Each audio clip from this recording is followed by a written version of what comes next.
Well, hi everyone. It's great to be here, and today we're talking about the incredibly exciting world of online video. And our business and many businesses just like ours have taken massive bets in this space in the last few years. From a big business point of view, just a few years ago, it really was just YouTube who had scale in this space. But in the last few years, businesses like Verizon, Disney, Amazon, Twitter, and Facebook have all launched or built incredibly solid platforms in this space. I think what's interesting is to understand why. If you get a good sense of why, understanding why, we can get a good sense of what the future looks like. And for us, engagement's really important, but I think it's the growth which is the most exciting in this space. So if you go back to just September last year, when Facebook started counting how many views they had a day in the online video space, they counted 1 billion views a day. And today, they're counting 4 billion views a day. So just in 9 months, they've had a 4 times growth. Snapchat, which hardly had a video business 2 years ago, now counts 2 billion views every day. And YouTube has grown by 50% in the last year. So if you have a look at this growth, I think it's interesting to have a look at what the core growth drivers are. And of course, businesses have shifted their focus, but it really is the rising tide of macroeconomic factors which has had the greatest impact. I'm going to talk a bit about these macroeconomic factors today. So in terms of growth drivers, the first thing to talk about is data. So as we all know, data's got cheaper over the last few years, but it's also got a lot faster. So we've got some data here from Cisco, and if you have a look, in 2009, the average speed in the world was 3.9 megabits a second. In 2014, that moved to 20 megabits a second, and by 2019, Cisco estimates it'll be 40 megabits a second. What's fascinating is how long it takes you to download a video at this speed. So if you wanted to download an HD movie in 2009, it would have taken you roughly an hour. In 2014, that reduced to 10 minutes on average around the world. And by 2019, that'll be down at 5 minutes. If anyone in the room is lucky enough to have access to Google Fiber, it takes 10 seconds to download an HD movie in cities with Google Fiber. So what we can see is there's been a really massive shift, and this data shift has had a huge impact in terms of how people absorb online video. I think from a spontaneity point of view, it of course makes sense that if you're watching video which can take 10 seconds to download, it's very different to watching video which takes an hour to download. So data's had a huge impact. The next thing which has had a huge impact is devices. So at the moment, there are about 3 billion smartphones in the world. A study from Ericsson, which I read a few weeks ago, said there'll be 6 billion smartphones by 2020. What's interesting about that is it's the world which has not had access to the world's information, which will now have access to the world's information. So it's the poorest half of the world who will now have access to the internet, and they really do go from having none of the world's information to having all of the world's information in one go. And we believe strongly that a lot of the information they'll be absorbing around the world is absolutely online video. So what we're having is a situation where there are a lot more people who can access the internet's a lot cheaper, and the internet's a lot faster. The other thing which is super interesting is Moore's Law. So Moore's Law, the output of Moore's Law says that the processing power of devices will roughly double every 18 months. And this means that everything which has happened in processing power for the last 40 years will happen in the next year and a half. I was fascinated by this graph, which I found on Apple's website. The Apple iPhone, the original one, versus the Apple iPhone 6, what you can see is that there's a 50 times difference in the speed of the CPU. And this means that your device can do so much more today than your device could do just a few years ago. I mean, it really is a fundamental shift. What's interesting is if you have a look at all of these growth drivers and get a good sense of what impact they have on the world. This is a graph from a DeFi study called the Acumen Report. And what they did is they interviewed 1,000 young people from the ages of 13 to 24, and they asked them how much online video they watch and how much TV they watch.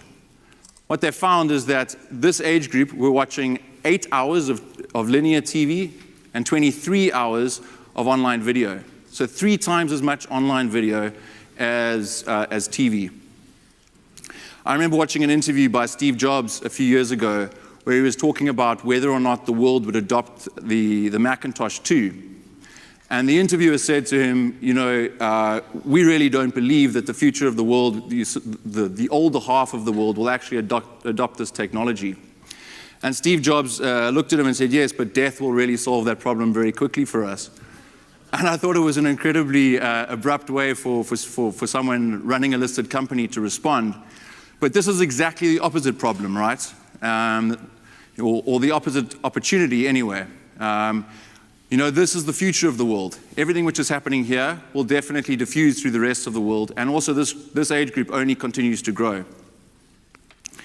At the same time, what we've seen is there's a massive reduction in TV viewership. So in my childhood, I certainly watched a lot of MTV, and I think a lot of our lives had MTV as we were growing up. So this is a study done by Jeffries and Nielsen, where they had a look at Viacom's viewership. What they found is that there was a 34% reduction in viewership of MTV, a 34% reduction of Nickelodeon, and a 30% reduction in Comedy Central. So online video is growing really fast, and it is at the cost of linear television.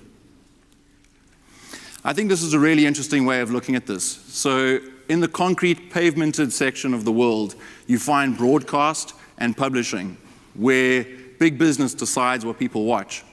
But I think the way that the world is going to work is that the environments where they give the power to the user to decide what they want to watch and when they want to watch it is absolutely where the future is. And I think the world's going to win on the right-hand side here. So with that, I'd like to hand over to Karen Nelson-Field. So I've spent the majority of my time implementing online video campaigns and strategies around online video.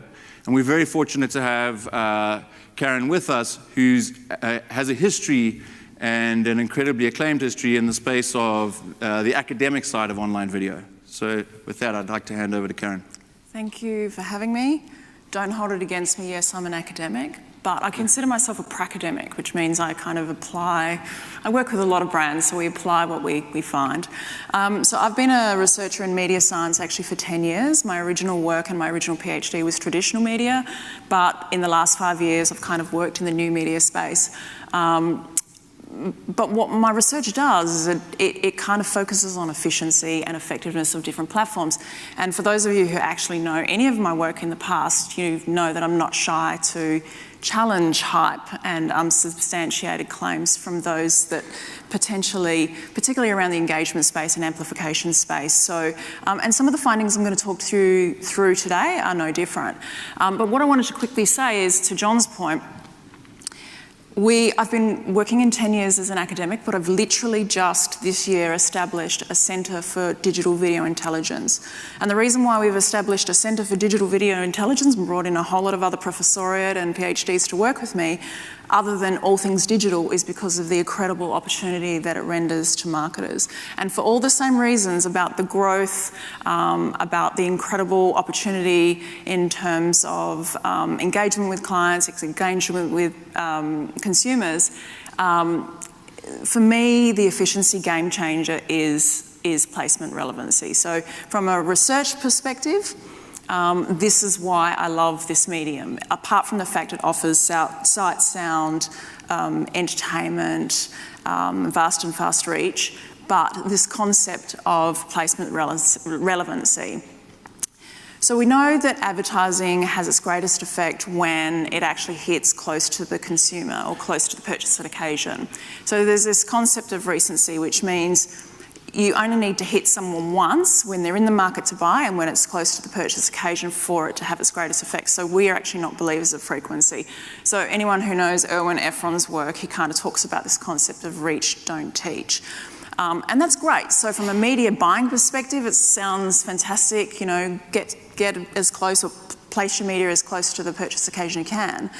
But the problem, of course, is this concept, is the fact that there's this near random distribution of purchase behaviour. So in traditional media, you know, you don't know when the purchase occasion is going to happen. So what happens is media buyers, essentially, you have to have very high-reaching, continuous strategies that you hope to God reaches those that are in the market to buy. So it becomes very, very expensive, and there's a lot of wastage around that. So what I love about this industry is I kind of talk about it as audience wastage is yesterday's curse. So for those that are in this space, You can move way beyond demographics, which are actually a poor proxy for purchase behaviour anyway, but move into kind of contextual and behavioural targeting and any recency planning kind of space. So I will say though, there's more work to be done, and this is what we're actually being kind of commissioned to do. So how close to the purchase occasion? What are the perimeters around contextual targeting? What are the elasticities? So watch this space. So John, when he invited me, my firm invited me, they also wanted me to talk about some of the core research that I've done over the years. So I'm going to talk to you a little bit about where I started on this journey and a little bit about my content, I guess the characteristics of good content. About 3 or 4 years ago, I kind of picked it that content would be kind of the next big thing in the digital space, definitely. So I guess was a little overwhelmed, and I often am, by the ephemeral and case study based research that's out there, and sort of wanted to understand myself what were the characteristics of good content. Not just what's the top 10 in the video chart at the moment, but what is the science behind it? And sure, there is some art, but I'll get to that. So essentially what I did is I spent 2 years. Yes, it's slow, but it was a huge, large-scale study. There were 35 of us involved. We did 5 data sets. There were about 9 different studies within those 2 years. We looked at distribution, creative, branding variables. We had user-generated, and we used branded content. And the reason why we did all of that, because you need some idea that the patterns hold across data. So let me just get into the content side of it, and some of this is probably not that surprising to you, but we started with, I built an emotions grid, which if you've read my book, you'll see where this all comes from. It's very theoretically based. And it's the concept that arousal or things, so emotions that make you, laugh out loud or cry, have a physiological response, are those that are responsible for cognitive behavioural responses, so it gets you to do stuff. So we decided to start there. So I developed this grid, which essentially had a series of high arousal and low arousal emotions, but I also wanted to look at valence to see if there were any differences there. And some of you might be thinking, well, sort of testing emotions is actually quite subjective, and it is, but we minimise that subjectivity by having pairs versus any sort of scaled responses, and we also triple-coded most of the videos. So what I'm about to tell you is actually probably not that controversial, but we'll get to that. Not surprisingly, we found that arousal is key. In fact, high arousal content shares twice as much as low arousal content, which probably doesn't surprise you. But what may surprise you is that we didn't find a significant difference between positive and negative. So a high arousal negative video shared slightly less, but not significantly less than a high arousal positive video. But I often say, good on you, brand manager, if you're prepared to put a high arousal negative piece of content out there. I think this is the next, this is one that a lot of people are kind of a bit shocked with. So in addition to emotions, we also threw in and disentangled talent. So I wanted to understand, I get this concept all the time, you just put a cute baby or a hot guy or a cute animal on a piece of content and it will get shared. Well, that's actually rubbish. The reality is that if you put a dog in a video, it can be a success or a non-success. But the key to that is actually the arousal or the emotions behind that. So if it's a cute dog that does something really funny and makes you laugh, fine, but it could be a cute dog that does something really stupid and it's really boring and you don't do anything with it. So the whole concept that you just chuck in some sort of superstar or you a sexy chick or whatever it might be is actually misleading. So I just wanted to say this is the importance of balanced measurement, and this is where I kind of come into it, because you know, a lot of the research that you see kind of looks at, the top 20 videos and these are the characteristics of those. The reality is the characteristics of the top 20 are quite often the characteristics of the bottom 1,020. So you really need to, when you're doing research, make sure that you have a balanced scale. This one, I always get the question, content is entertainment, so if we actually put our brand in there, it will put people off sharing. And the reality is that is true. So marketers of content, I think there's 1/3 the amount of branding that there is against TV ads. But what I did is I tried to understand whether sharing was in fact impacted by the degree to which the brand appeared and how early it appeared. But here's the myth. It makes no difference. So branding is not the enemy of content marketing. We couldn't find any differences between high and low arousal, nor the degree to which it was shared. So I think that's a pretty exciting thing for marketers. And we all know that if your brand's not present, it doesn't have to be corny and out there and hello, this is my brand. But if it's integrated well, at the end of the day, if you don't incorporate your branding message, essentially it's money down the drain. Or worse, it's money in your competitor's pocket. So I kind of often say to marketers, you need to shift from thinking branding being the extra to branding being the star. And I think that's a fitting shift for MoFilm, given your model. Well, thanks, Karen. So I think Karen's given us a really interesting overview of what to include in the creative content you're building. We'd like to talk a bit about different models in order to create content. So MoFilm is a different disruptive model, and there are lots of different models emerging. I think if you go back just a few years ago, the vast majority of content in the world was being created in the same way. You had a creative department, a production department, and a media department. And I think what often used to happen is the content would, the sort of communication would flow downstream. So the creative team wouldn't spend nearly enough time talking to the media team about where the content would end up being. And so I think, this is the way that most of the great content in the world is being created, but I think there are some really innovative ways that we can sort of shake this model up and look at different ways of doing things. And I'd like to talk about one now. So this is the MoFilm model. And up front, you've got the same creative process where you come up with a sort of creative platform for filmmakers to take off and create really interesting films. Once you've got that creative idea buttoned down, you would then take it to a distributed creator base. So this is filmmakers all around the world who could take that creative idea and create their own interpretation of what a film should look like. A lot of the time, there's a lot of sort of go-between between the creative department and the production department in this process.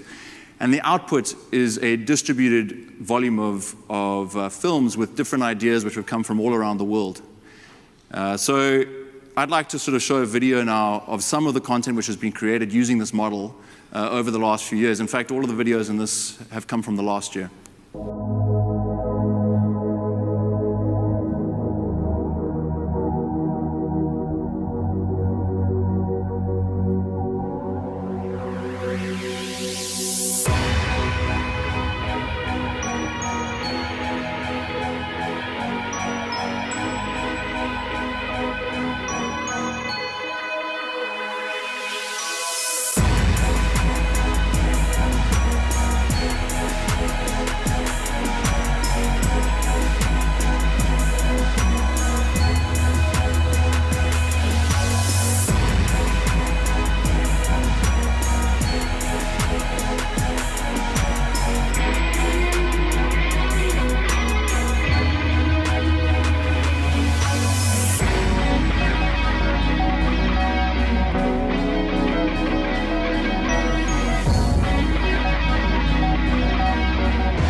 So we've created 22,000 films using this method of filmmaking over the last few years. I think this type of platform comes into its own when you have an agreed big creative idea and you want executions with local insights all around the world. So we have campaigns which are built by filmmakers in Vietnam and Thailand and Sri Lanka and South Africa and pretty much everywhere around the world, all off the base of this sort of big creative idea. And I think a really interesting, different way of creating film. So, you know, I don't think this will ever replace the way that is being used at the moment by the vast majority of brands, but I think it's an interesting, different way of looking at creating content. I'd like to talk about one other model.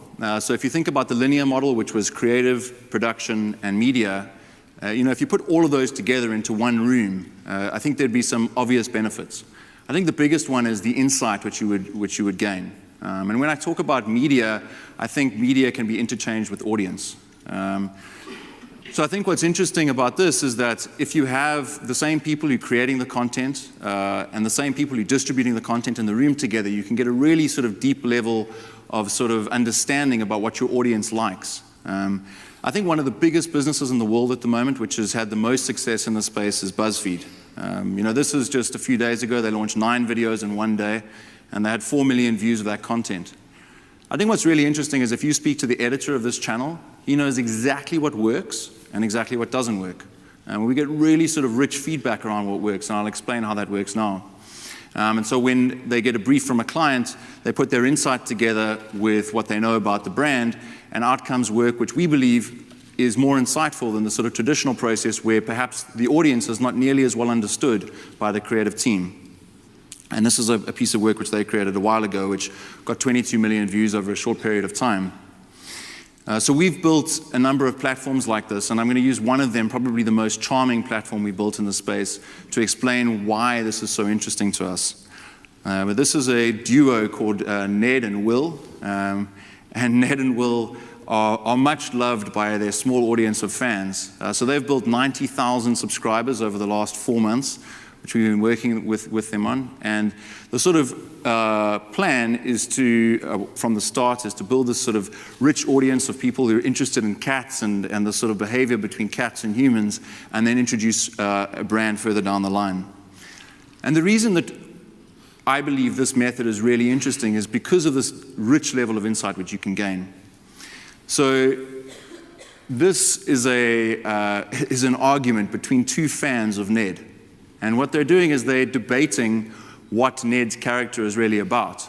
And there are literally 100 comments in the last month which are just fans of Ned who are debating what it is which makes Ned who he is and what sort of content really works on the platform and what they really like.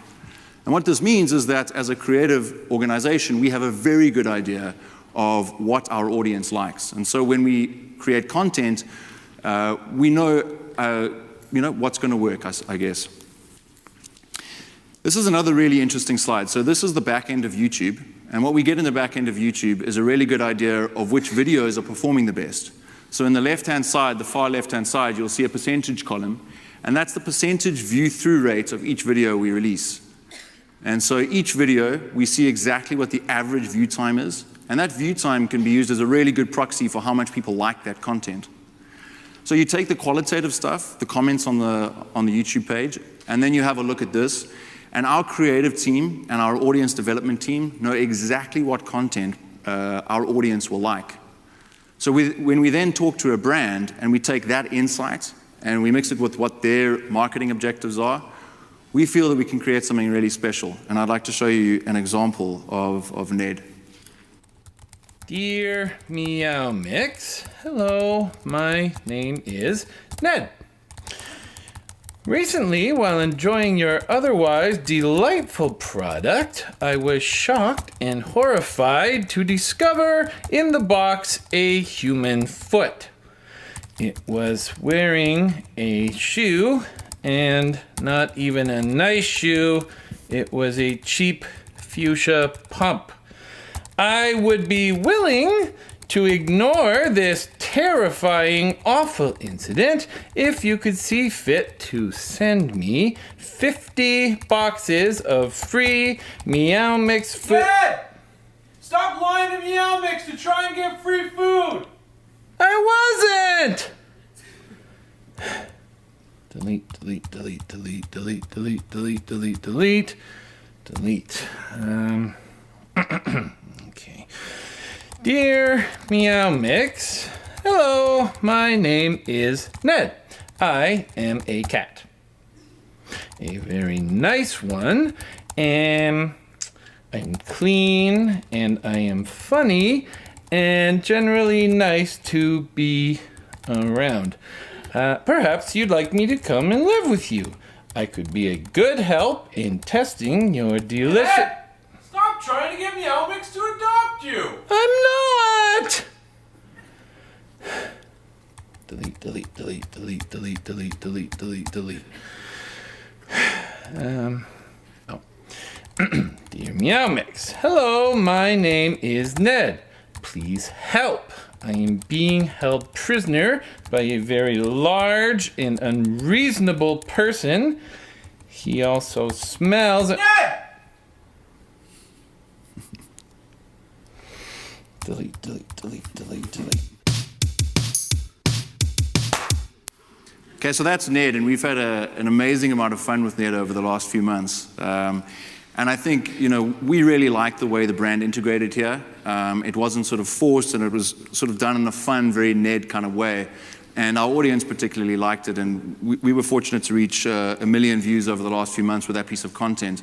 And I think, a large deal of the success we're having with these platforms is really understanding the audience well enough to know what they're going to enjoy watching.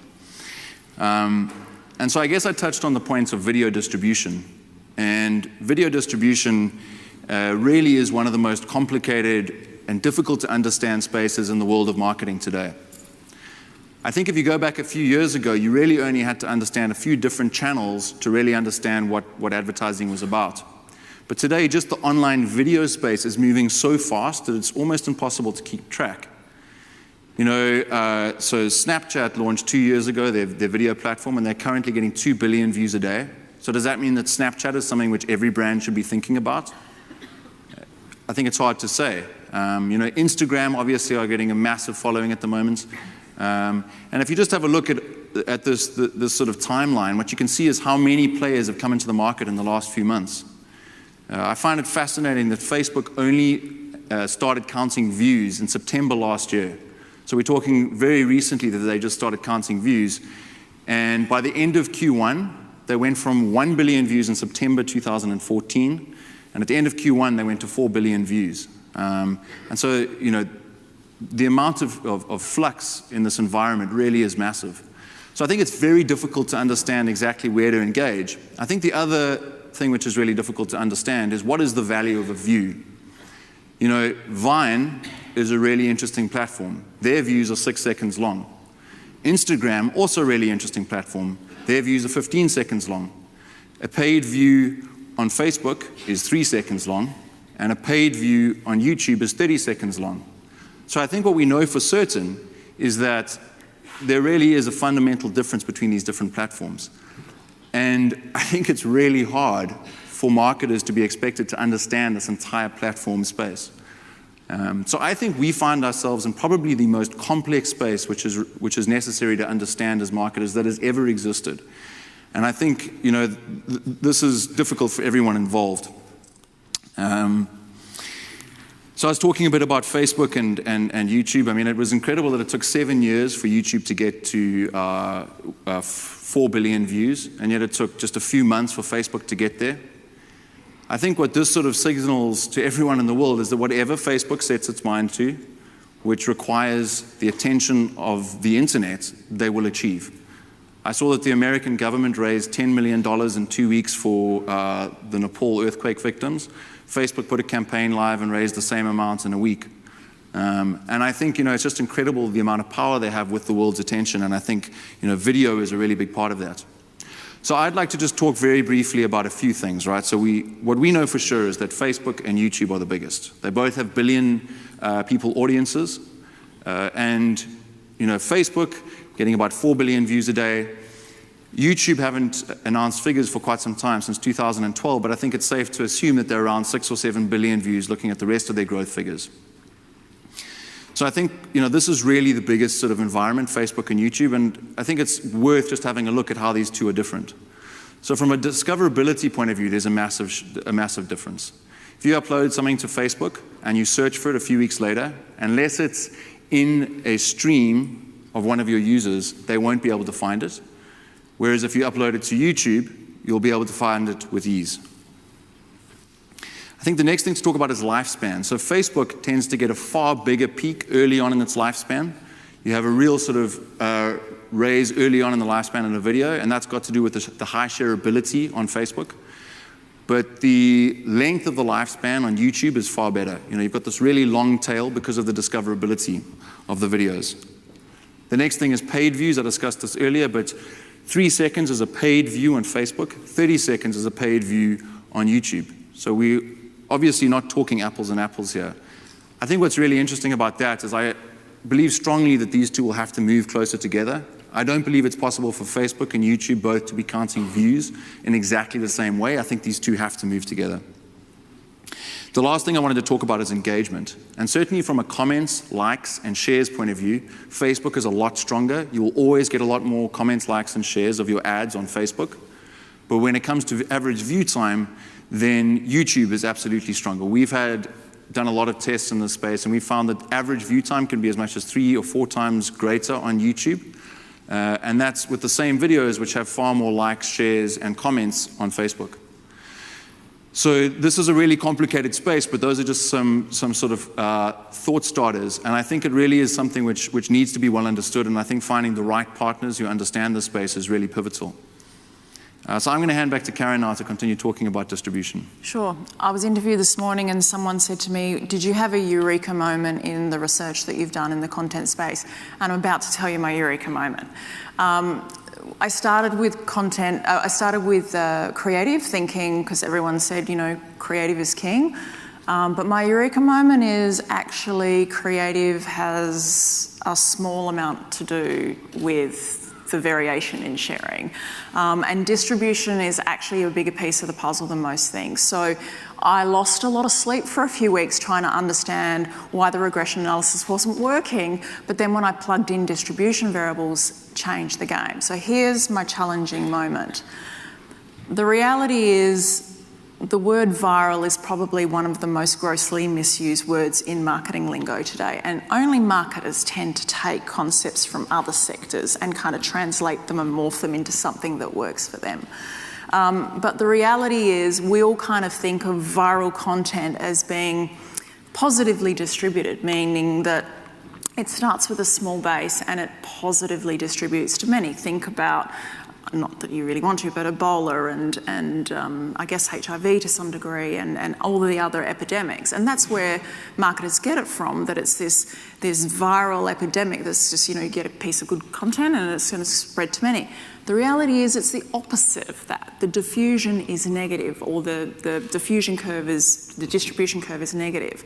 And the reason why this is because the view to share ratio is much smaller than you think. On average, a piece of content takes 24 views for 1 share, 24 to 1. So for it to spread positively, it'd have to be a lot closer to 1 or beyond that. So remember, this was over 9 studies. We tested this, user-generated and branded content. So viral marketing is not kind of akin to the whole biological epidemic, and I think the sooner that marketers understand that, the better. And so the reality is, if you start with a small base, your diffusion will happen quicker. So you absolutely have to seed it up front. Think of if you paid for 100 views, or if you had 100 sets of eyeballs and the view to share ratio was 24 to 1, imagine how many incremental shares and views you would gain. But if you started with 100,000 and the actual content was much the same in terms of 24 to 1, think of the additional shares and views you gain. So the reality is distribution has a much bigger role to play than most people think. And that's not fun for viral marketers, or content marketers, because they think that if you create good content, then people will come to it and share it. And unfortunately, it's not that way around at all. So I kind of use this analogy, and I'm sure it's been used before now, but I say distribution is king and content is queen. And that's not to say that content's not important, because it actually does change the share to view ratio, so you can improve your diffusion or slow your decay. And the other thing it does is higher arousal content cuts through the clutter, and you can actually, so you have a higher rate of recall, which obviously links to sales. But I will say one thing about distribution, and this is really important, and it kind of links back to what John was saying before. I am platform agnostic, by the way. But I will say some marketers get a little bit stuck in this whole concept of brand communities. So reach is absolutely vital for brand growth, but not all reach is equal. And I'm not going to sit here and lecture you on the statistical regularity of buyer behaviour, but in a nutshell, most brands, the majority of their customer bases are actually light buyers, so it skews this way. So your customer base is made up more of people that buy you infrequently than heavy buyers, and that's a statistical regularity that's been found to hold over hundreds of categories, over hundreds of brands, and it was found, I think, in the 60s by Andrew Ehrenberg.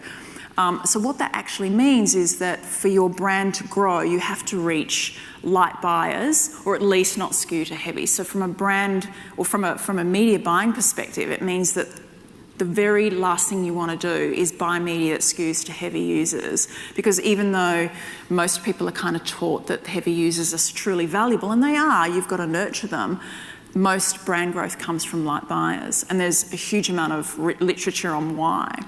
And so broadcast media and traditional media tend to offer that.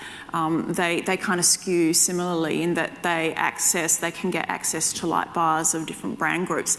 So I won't go through the studies, but we did multiple studies across multiple brands, and it was consistent finding all along. But the reality, brand communities are the opposite of that. Which, is probably not surprising, because, if you acquire a whole bunch of fans, followers, whatever it may be, you'd expect them to be heavy users, and that's theoretically, I think, fair enough. But if you focus all of your distribution within brand communities, you will not grow your brand.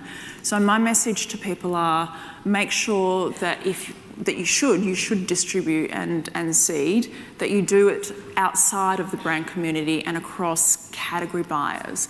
And again, I'm platform agnostic, so I can't tell you whether you should do it on Facebook or YouTube or wherever, but just make sure that that's a requirement. Just don't get stuck in brand communities.